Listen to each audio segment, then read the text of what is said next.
प्यारे भक्तों को जय बद्री विशाल। दोस्तों मैं आई हूँ आज धरती पर वैकुंठ कहे जाने वाले बद्रीनाथ धाम में श्री बद्री विशाल जी के दर्शन करने। तो आज की इस वीडियो में मैं आपको दर्शन की और यात्रा की संपूर्ण जानकारी देने वाली हूँ। इस वीडियो में हम बात करेंगे कि आप यहाँ तक कैसे पहुँच सकते हैं, यहाँ पे रुकने के क्या विकल्प हैं, होटल्स और धर्मशाला के ऑप्शंस, दर्शन का सही तरीका, खाने पीने की व्यवस्था। तो बद्री जी का नाम लेकर शुरू करते हैं इस पावन यात्रा को। आप सभी कमेंट में जय बद्री विशाल जरूर लिखें। दोस्तों इस साल उत्तराखंड के 4 धाम यात्रा की जोरों से तैयारी चल रही है। कुछ ही दिनों में लाखों लोग केदारनाथ, बद्रीनाथ, यमुनोत्री और गंगोत्री चारों धामों के दर्शन करेंगे। नर और नारायण पर्वत के बीच में स्थित ये धाम धरती पर वैकुंठ भी कहा जाता है। तो चलिए इस वीडियो में आगे बढ़ते हैं और शुरू करते हैं। शुरू से जानते हैं कि आप यहाँ तक कैसे पहुँच सकते हैं। तो दोस्तों हमारी यात्रा शुरू होती है हरिद्वार या ऋषिकेश से। दोनों ही जगह के लिए आपको डायरेक्ट ट्रेन मिल जाएंगी और अगर आप बस से आना चाहते हैं तो आपको बस से भी अच्छी कनेक्टिविटी मिल जाएगी। आप ट्राई करें कि शाम तक हरिद्वार या ऋषिकेश आके यहाँ की गंगा आरती अटेंड करें और नेक्स्ट मॉर्निंग के लिए बस बुक कर दें। बस स्टैंड के पास ही आपको काफी होटल्स मिल जाएंगे जहां आप स्टे कर सकते हैं। यहाँ आपको 600 से लेके 1000 रुपए तक अच्छे रूम्स मिल जाएंगे, परंतु सीजन के टाइम पर ये रेट्स वेरी कर सकते हैं, स्पेशली अगर आप वीकेंड पर आ रहे हैं। हरिद्वार से बद्रीनाथ की दूरी है 308 किलोमीटर और अगर आप ऋषिकेश से बद्रीनाथ जाते हैं तो यह दूरी है 285 किलोमीटर की। इस दूरी को तय करने के लिए आप अलग अलग साधनों का उपयोग कर सकते हैं। अगर आप बस से आ रहे हैं तो आपको 700 से 800 रुपए का किराया देना पड़ेगा। शेयरिंग टैक्सी वाले आपसे 900 से 1000 रुपए चार्ज कर सकते हैं और वहीं पर अगर आप प्राइवेट टैक्सी हायर करते हैं तो आपको 9000 से 10,000 रुपए देने पड़ सकते हैं एक साइड के और 15,000 से 16,000 दोनों साइड के। दोस्तों उत्तराखंड के 4 धामों में से एक है बद्रीनाथ, परंतु क्या आप जानते हैं कि ये भारत के 4 कोनों में बसे 4 धामों में से भी एक है, जिसमें गुजरात में है द्वारिकाधीश, उड़ीसा में जगन्नाथ का मंदिर, तमिलनाडु में रामेश्वरम और उत्तराखंड में है बद्रीनाथ जी, नर और नारायण पर्वत के बीच में स्थित। तो अगर आप बद्रीनाथ जी के दर्शन के लिए आ रहे हैं तो सबसे इम्पोर्टेंट और कंपलसरी है रजिस्ट्रेशन, क्योंकि जगह जगह पर आपका रजिस्ट्रेशन चेक किया जाता है। अगर आप ऑनलाइन रजिस्ट्रेशन कराना चाहते हैं तो उत्तराखंड की टूरिस्ट केयर की ऑफिशियल वेबसाइट से रजिस्टर करा सकते हैं, जिसका लिंक मैं आपको डिस्क्रिप्शन बॉक्स में दे दूंगी। आप व्हाट्सएप के थ्रू भी स्क्रीन पर दिए गए नंबर पर यात्रा लिखकर मैसेज कर सकते हैं और सारे स्टेप्स फॉलो करने के बाद आपको यात्रा की जानकारी देनी होगी और आपका रजिस्ट्रेशन पूरा हो जाएगा। रजिस्ट्रेशन की PDF आपको व्हाट्सएप पर ही मिल जाएगी। अगर आप offline registration on the spot कराना चाहते हैं तो हरिद्वार या ऋषिकेश में भी करा सकते हैं, लेकिन यहाँ आपको लंबी लाइन में लगना पड़ सकता है और सीजन के टाइम पे, मई जून के टाइम पे आपको 7 से 8 घंटे की लंबी लाइन में लगना पड़ सकता है। साथ ही में कभी कभी रजिस्ट्रेशन बंद भी हो जाते हैं कुछ दिनों के लिए, तो अगर आप ऑफलाइन कराना चाह रहे हैं तो ऑनलाइन अपडेट्स लेकर ही आए। वैसे मैं सजेस्ट करूंगी कि बिना किसी असुविधा के आप ऑनलाइन रजिस्ट्रेशन कराएं, वरना आपको असुविधा का सामना करना पड़ सकता है।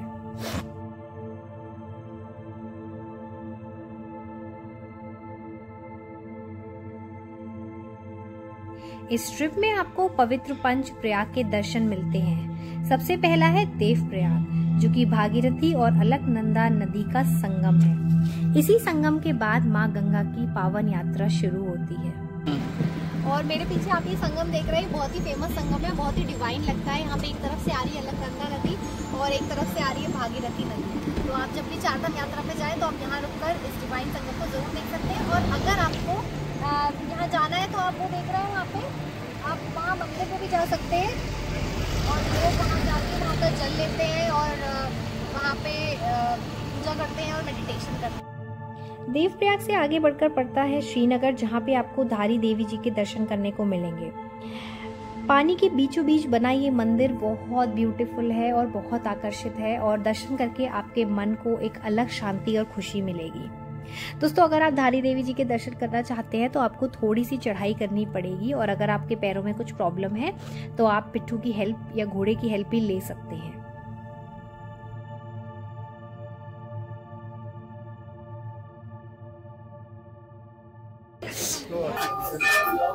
और दोस्तों, हमें धारी देवी के मंदिर में, मेरे पीछे है धारी देवी का मंदिर। माना जाता है कि धारी देवी जो है वो चारों धाम की प्रोटेक्टर है, और चारों धाम के दर्शन करने से पहले आपको धारी देवी के दर्शन करने चाहिए।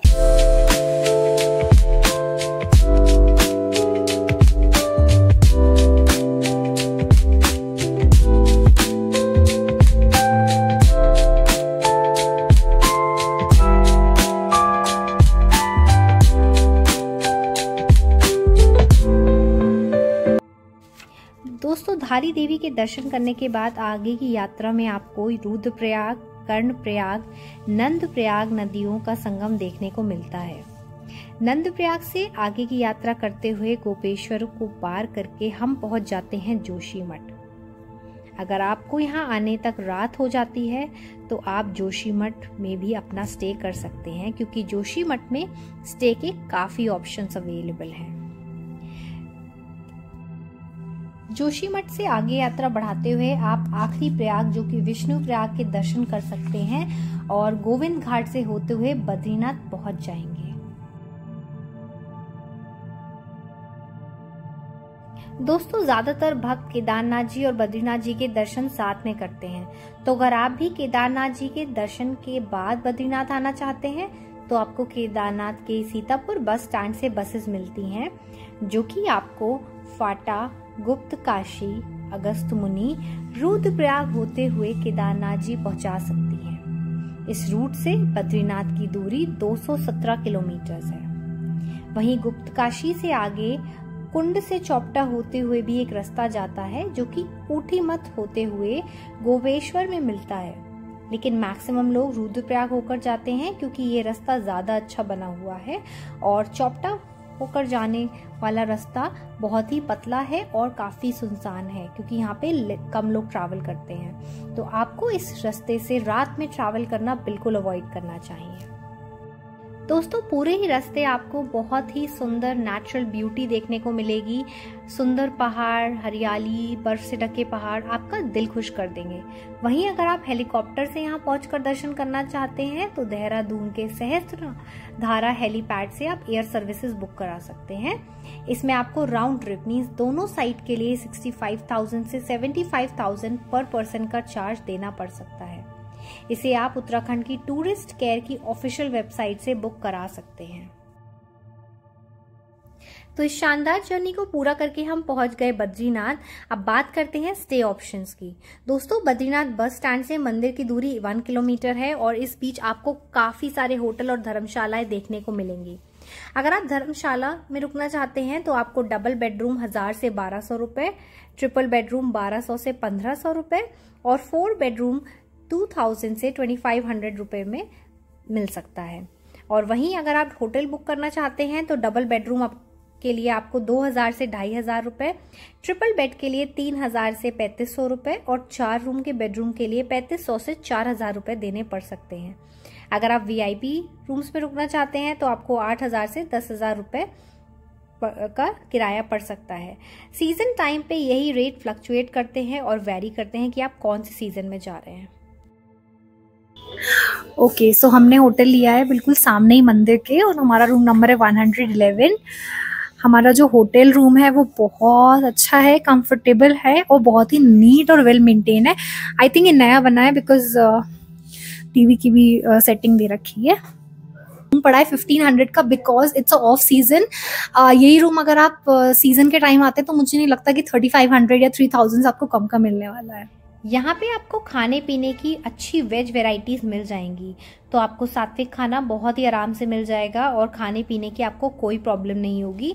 और हमने जो डाइनिंग चूज़ करी है वो इसी होटल कुबेर पैलेस की ही डाइनिंग है। तो ये है होटल कुबेर पैलेस बद्रीनाथ, इनका होटल और रेस्टोरेंट दोनों है और हम यहीं पे आज डिनर करने वाले हैं। ये एकदम मेन रोड पर ही है तो आपको ज़्यादा अंदर नहीं जाना पड़ेगा और यहाँ से मंदिर बिल्कुल ही वॉकिंग डिस्टेंस पे है।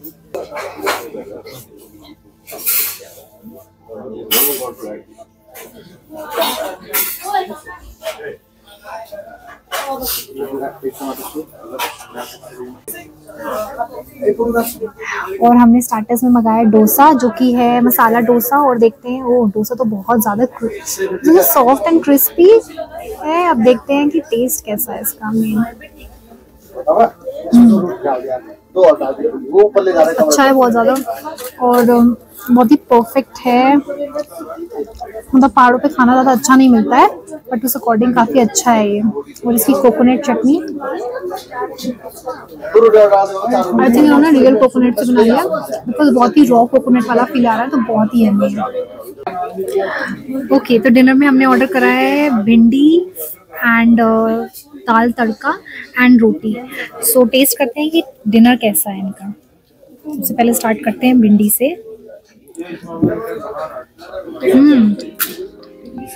भिंडी बहुत ही यम्मी है, बस थोड़ा सा नमक मुझे लगता है कम है। और चपाती बहुत ही थिन है बट बटर लगा हुआ है, टेस्टी लग रही है। और साथ ही में दाल तड़का। दाल तड़का ये सोचो मुझे ज़्यादा पसंद नहीं आई, तड़के का ज़्यादा फ्लेवर नहीं आ रहा है स्ट्रॉन्ग, और साथ ही मुझे ज़्यादा अच्छी नहीं लगी। और हम सुबह रेडी हो चुके हैं, मंदिर के दर्शन के लिए जा रहे हैं और हमने अपना रूम चेकआउट कर दिया है। और जो व्यू है वो बहुत ही प्यारा है, वहाँ पे हमें बर्फ़ के पहाड़ दिख रहे हैं, इतना अमेजिंग लग रहा है। और आज शायद स्नोफॉल की भी संभावना है। और यहाँ से मंदिर बस 300 मीटर की दूरी पे है, तो अगर आप नहीं चलना चाहते हैं तो यहाँ पे ऐसे पालकी वगैरह भी आ रही है, पिट्ठू, जो आपको यहाँ से ले जाते हैं। जैसे कि आप देख सकते हैं पिट्ठू वगैरह, ये कुछ चार्ज करते हैं बट आपको वहाँ मंदिर तक, परिषद तक ले जाते हैं। चलिए आइए मंदिर का रास्ता और आगे बढ़ते हैं और देखते हैं। दोस्तों, बर्फ़ के पहाड़ के बीच में बसा ये मंदिर बहुत ही अलौकिक लगता है। तो चलिए अब बात करते हैं कि मंदिर में दर्शन करने का सही तरीका क्या है और हमें किस सीज़न पे कम भीड़ मिलेगी, और अगर आप सीज़न में आते हैं तो आपको किस टाइम पे आपको दर्शन के लिए लाइन में लग जाना चाहिए और दर्शन करने में कितना टाइम हमें लग सकता है।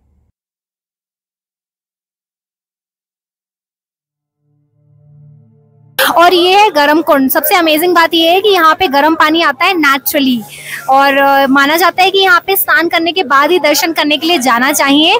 और आज ठंड है तो गर्म पानी में लोग तब भी जा पा रहे हैं, अदरवाइज आप इसके अंदर नहीं जा सकते हैं, बहुत गर्म होता है। और ये है पुरुषों का गर्म कुंड, और अगर आप महिलाएं भी नहा के दर्शन करना चाहें तो उस तरफ है महिलाओं का गर्म कुंड। और यहाँ पे नहाने के बाद फिर बद्री विशाल जी के दर्शन करने जाते हैं, पावन होते हैं।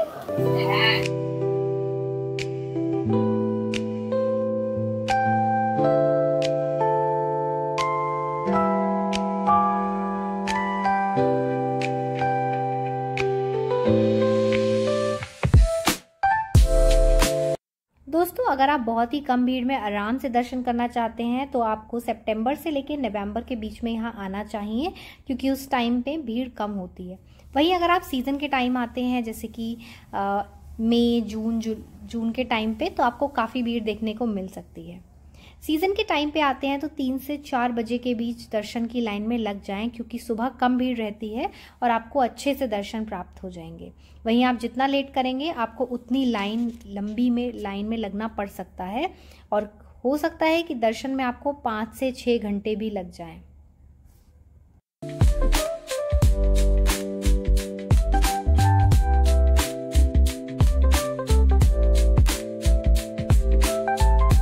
और मेरे पीछे आप देख सकते हैं श्री बद्री विशाल जी का मंदिर है, और ये मंदिर बहुत ही धार्मिक इम्पोर्टेंस है इसकी। और ये दोनों पर्वतों के बीच में है, नर और नारायण के बीच में। और उत्तराखंड के 4 धामों के साथ साथ ये जो इंडिया के 4 धाम है उसमें से भी एक है, तो इसकी महत्व और बढ़ जाता है। तो चलिए आइए मंदिर के दर्शन करते हैं। चलो।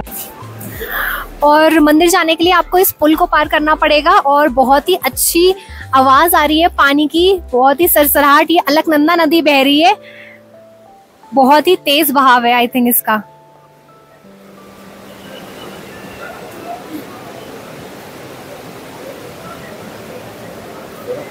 और आज काफी ठंड भी है यहाँ पे और शाम को बारिश और स्नोफॉल के प्रेडिक्शंस भी हैं।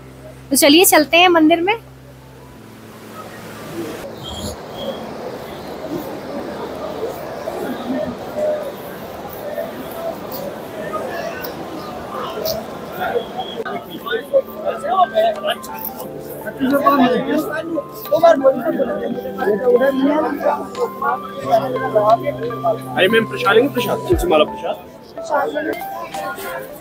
अच्छा भैया, ये भीड़ हमेशा ही रहती है यहाँ पे? भीड़ कुछ नहीं है, बहुत कम है। बहुत कम है और रहती है किलोमीटर के साथ। अच्छा, और अगर सही टाइम पे आना हो, मतलब और भी कम भीड़ चाहिए तो कितने बजे आना चाहिए? अभी मॉर्निंग का है। हाँ, मॉर्निंग में 5 और शाम को? शाम को आपका ये 5-6 बजे। अच्छा, 3 बजे बाद, वैसे 3 बजे बाद मतलब खाली रहता है। अच्छा, और मंदिर बंद भी, अभी पक्का पाठ बंद भी हो जाएंगे? ये आपका 12 बजे भोग लगता है। अच्छा, 2 से 3। अच्छा, 2 से 3, 12 के बाद बंद हो जाता है मंदिर और 3 बजे खुलता है। अच्छा, ठीक है, आधे घंटे के लिए गैप रहता है ना। ठीक है भैया, थैंक यू सो मच।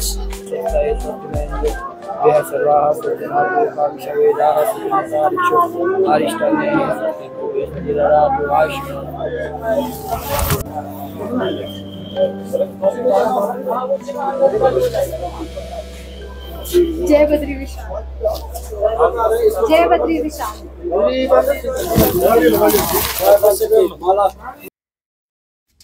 तो चलिए लाइन में लगकर श्री बद्री जी के दर्शन करते हैं, उनके दिव्य रूप के, और उनका आशीर्वाद प्राप्त करते हैं। जय बद्री विशाल। आशा करते हैं कि वो सभी की मनोकामनाओं को पूरा करें। दोस्तों, मंदिर परिषद बहुत ही दिव्य और अलौकिक है और सभी की इच्छा होती है कि वे जीवन में एक बार इस अलौकिक मंदिर के दर्शन जरूर करें। दोस्तों, आप मंदिर परिषद में मोबाइल ले जा सकते हैं, परंतु आप ध्यान रखें कि आप बद्री जी की कोई भी फोटो ना खींचे, वरना आपको फाइन देना पड़ सकता है। साथ ही यहाँ पे चने की दाल चढ़ाने की प्रथा है, तो आप जब भी आएँ आप चने की दाल लेकर आएँ अपने घर से और दाल चढ़ाकर अपनी मनोकामनाएं को जरूर मांगे। साथ ही में अगर आप यहाँ होने वाली आरती में शामिल होना चाहते हैं या अभिषेक कराना चाहते हैं या किसी भी प्रकार की कोई विशेष पूजा या भोग लगाना चाहते हैं, तो मंदिर प्रांगण में ही ऑफिस बना है और इसमें आप कुछ चार्जेस देकर अपनी श्रद्धा के अनुसार टोकन लेकर शामिल हो सकते हैं। मंदिर परिषद में और भी देवी देवताओं के मंदिर हैं, तो बद्री विशाल जी के दर्शन करने के बाद आप बाकी सभी देवी देवताओं के भी दर्शन जरूर करें। बद्री जी के दर्शन करने के बाद आप भारत के प्रथम गांव माना गांव के भी घूमने जा सकते हैं। यहाँ पे आपको काफी पवित्र गुफाएं और सरस्वती जी के मंदिर के दर्शन करने को मिलेंगे। अपनी नेक्स्ट वीडियो में हम माना गांव एक्सप्लोर करेंगे, तो अगर आप भी माना गांव जाना चाहते हैं तो हमारी नेक्स्ट वीडियो जरूर देखें। तो दोस्तों, अब बात करते हैं कि यहाँ पे आपको कितने दिन का स्टे प्लान करना चाहिए। वैसे तो 1 नाइट स्टे में आप यहाँ पे इस पावन जगह को आराम से एक्सप्लोर कर सकते हैं, परंतु आप 1 दिन एक्स्ट्रा लेकर चलें, क्योंकि कभी कभी यहाँ पहुँचने में काफ़ी टाइम लग जाता है जाम की वजह से, भीड़ की वजह से, और कभी कभी लाइन लंबी होने की वजह से आपको दर्शन में भी 5 से 6 घंटे लग सकते हैं। अगर आप कोई स्पेशल पूजा प्लान कर रहे हैं तो आप उसके अकॉर्डिंग प्लान करें, और अगर आपको यात्रा से रिलेटेड कोई भी क्वेरी या सवाल होती है तो अपने कमेंट्स बॉक्स में जरूर लिखें। और अगर वीडियो अच्छी लगी हो तो लाइक एंड सब्सक्राइब करें। Thank you so much for watching.